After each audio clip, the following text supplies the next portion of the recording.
In this video, I'm going to talk about all those steps which you would take in solving or in attempting your English essay for CSS and PMS. और ये एक complete beginners guide है कि आप कहाँ zero से start कर सकते हैं और 100 तक जा सकते हैं विद अ लिटिल और no effort within a week आप इसके अंदर कमांड हासिल कर सकते हैं. उसको अंडरस्टैंड करने के लिए सबसे पहले हमें ये देखना होता है कि हमें सिर्फ स्मार्ट स्टडी करनी होती है हार्डवर्क से ज़्यादा, कि बेसिक नीड्स क्या हैं इंग्लिश ऐसे की. तो उसके लिए सबसे पहले I have the syllabus of C S S and P M S ऐसे दोनों को हम कंपेयर करेंगे कि उन दोनों में क्या क्या रिक्वायरमेंट्स हैं. तो सबसे पहले ये है पी एम एस का इंग्लिश ऐसे का syllabus. So you can C 1500 words का हमें एक लिखना होता है ऐसे, जिसके अंदर मेन टॉपिक्स उन्होंने कहा है कि education, economy, foreign policy, governance, human rights, constitution, law and order, human rights, constitution, law and order and other socio economic issues. ठीक है. अच्छा, एक और वीडियो होगी जिसके अंदर टोटल जितने थीम्स ऑफ एसेस हैं वो सारे होंगे और उससे रिलेटेड जितने भी पास पेपर में क्वेश्चंस आए हैं. So we are going to make another video on that. अच्छा, लेकिन है अब यहाँ पे उन्होंने ये लिखा है कि कैंडिडेट से हम एक्सपेक्ट क्या कर रहे हैं. The candidates are expected to reflect a clear understanding of the topic, conceptual clarity, यानी कि आप जिस टॉपिक पर लिख रहे हैं आपको पता हो कि लॉजिकली इस मैं जो कुछ लिख रहा हूँ उसका मतलब क्या है और how I am actually defending my thoughts and logical reasoning हो. कैंडिडेट्स आर्टिकुलेशन, यानी कि उसका जो लैंग्वेज है, expression and correct use of English language will be examined. अब ये पी एम एस के एस सी की रिक्वायरमेंट. अब ये है सी एस एस के एस ए की requirements. As you can see ऊपर लिखा हुआ भी है कि C S S competitive examination का जो रिवाइज सिलेबस है उसके अकॉर्डिंग इसकी रिक्वायरमेंट्स ये हैं कि a candidate will be required to write 1 और more essay in English and that this essay is about 2500 to 3000 words. अच्छा, अब इसमें उन्होंने कहा है कि it reflects comprehensive and research based knowledge, यानी कि आप खुद से ना लिख रहे हो बल्कि अपने नॉलेज को, आप जिस चीज़ को लिख रहे हैं आप उसको लॉजिकली फैक्ट्स एंड फिगर से डिफेंड करें on a selected topic. Candidates either be articulation, expression, technical treatment of the style of English writing will be examined. दोनों टाइप ऑफ एसेस जो सी एस एस है और पी एम एस है उससे एक चीज़ समझ आती है कि जो इंग्लिश एसे का स्ट्रक्चर है वो इस तरह से है कि आपका सबसे ज़्यादा 40% जो डिपेंड कर रहा होता है आउट ऑफ द 100 मार्क्स, 40% आपके कंटेंट पे होते हैं कि आप लॉजिकली किस तरह से अपनी जो रीजनिंग है जो आपने लिखा है उसको डिफेंड करते हैं.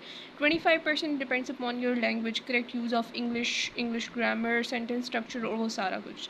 20% स्ट्रक्चर. अब इंग्लिश का एक स्ट्रक्चर, ये एक स्ट्रक्चर्ड वे होती है. दिस इज़ द मिस्टेक जो कि बहुत सारे लोग करते हैं कि इसको एक स्ट्रक्चर वे में नहीं लेके जाते. इंग्लिश ऐसे का कंप्लीट स्ट्रक्चर होता है, लाइक इंट्रोडक्टरी पैराग्राफ होता है. आगे we are going to discuss how it is going to be, but ये एक स्ट्रक्चर्ड ऐसे होता है. तो अगर उस तरह से करें तो इट इज़ वेरी इजी. और कोहेरेंस का मतलब होता है कि ज़ब्त हो, यानी कि आप आपका जो पिछला पैराग्राफ है या आपकी जो पिछली वर्ड्स हैं सेंटेंस में जो एक आपने लॉजिक पेश किया है वो अगले वाले से मिल रहा हो. ठीक है, दोनों के अंदर एक कोहेरेंस होनी चाहिए. तो coherence is the main thing.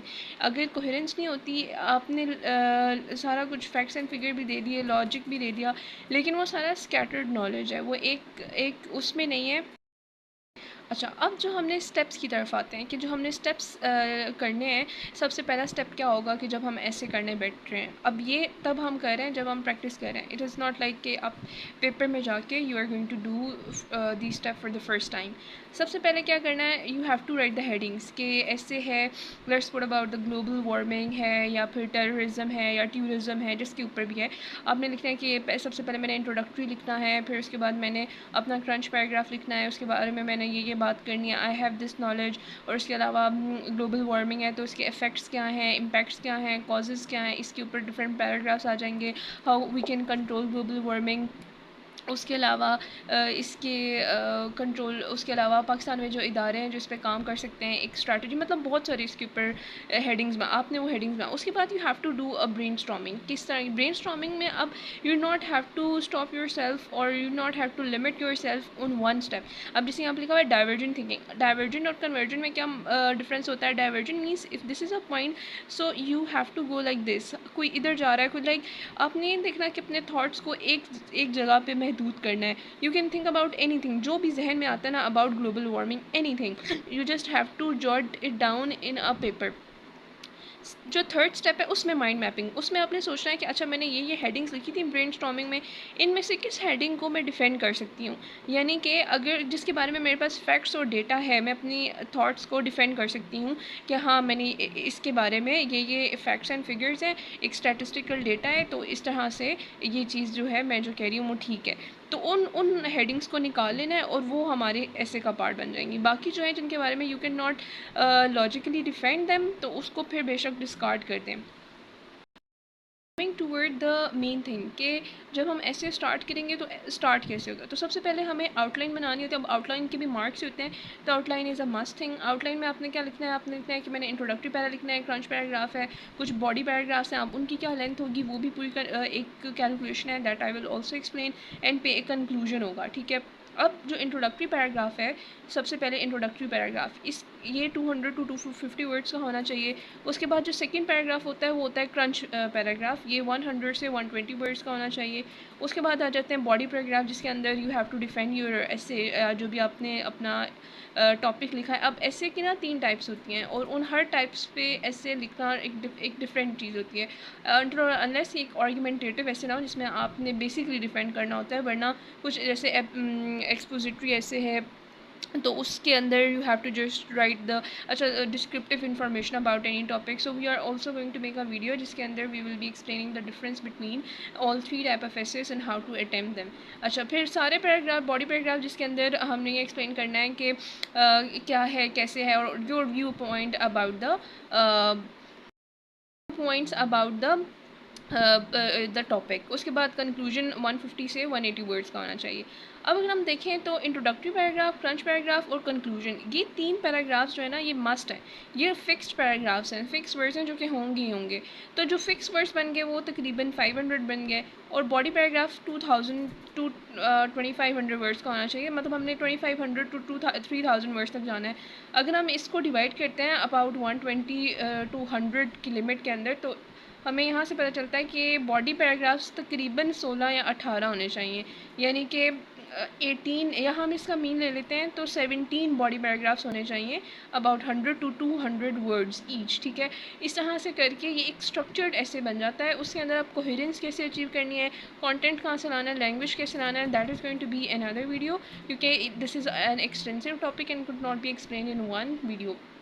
अच्छा अब ये एक स्ट्रक्चर हो गया कि एक इंग्लिश ऐसे का स्ट्रक्चर कैसा होना चाहिए। अब एक चीज़ ये कि टाइप ऑफ एसेस कौन से और मोस्ट कॉमन थीम, जैसे हमने पीएमएस के उसमें देखा था कि उन्होंने थीम्स मेंशन किए थे, फॉरेन पॉलिसी है, उसके अलावा इकोनॉमी है, डिफेंस है, या जो भी है, वो हमने देखना है कि themes most common 15 most common themes हैं जिन पे ऐसे आता ही आता है। तो मतलब उनसे उनसे आगे पीछे कोई थीम नहीं आता, वो we are going to discuss. And अच्छा एक और चीज़ कि अब इंट्रोडक्टरी पैरा भी एक सिंपल पैराग्राफ नहीं होता, इसकी सबसे पहले थीसिस स्टेटमेंट होती है, उसके अलावा इसकी भी बॉडी होती है, इसकी भी conclusion, like paragraph itself is an a small essay, ठीक है, एक पैराग्राफ। तो the detail of each and every kind of paragraph, conclusion कैसा होना चाहिए, इंट्रोडक्टरी पैराग्राफ की थीसिस स्टेटमेंट कैसे लिखनी है, अटेंशन ग्रैबर होता है वो कैसे करना है, that will be the part of next video. और उसके अलावा ये भी 3 चीज़ें will be the part of next video.